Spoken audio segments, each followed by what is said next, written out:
Okay? So BB, now Big Blue na pleated sediment filter, may pressure gauge, okay, pressure gauge ng in and out, and then supply. Okay? Okay. Yan now. You spend about 10,000 pesos yan. Now, ang complaint niya, sabi niya, bakit ganun?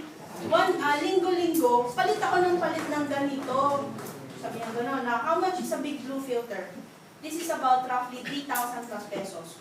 So, yung in-invest mo na 10,000, gabay 2 buwan, 3 buwan lang, walang-wala na. Talo ka dito sa pagpalit ng filter. Anong ginawa niya? Ito lang ang ginawa niyang filter to supply the whole house.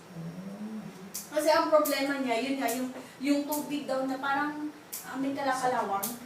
May parang kalakalawang daw. Kaya naglagay daw siya ng ganito.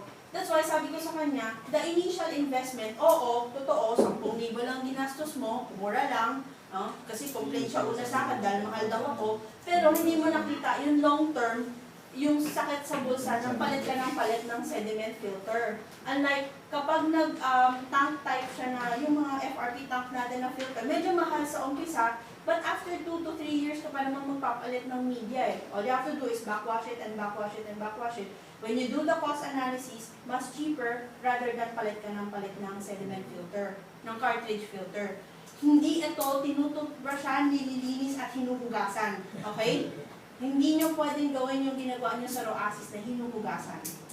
Kasi, when you try to recycle the sediment filter, mandaan nyo, lahat ng dumi, nandyan the possibility of leaching ng bacteria going to the membrane and going to your product water, mas malaking problema. Lalo na kung ang product water mo nagkaroon na ng bacteria, kunyari, nagkaroon ng leaching. Product water, meron ng product tank, duman sa product tank, nagkaroon ng bacteria.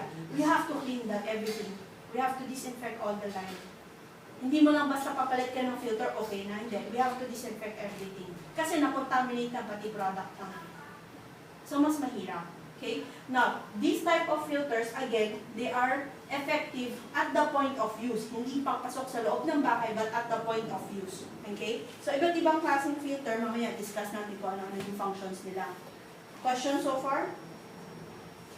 Okay. Cartridge filters are used to ensure removal of particles.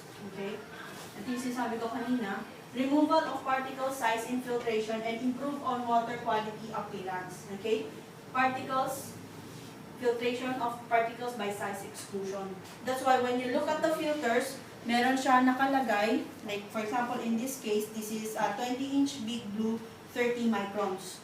So anything smaller than 30 microns, lumulusot lang. Okay? Anything greater than 30 microns, kaya siya. Okay? Now,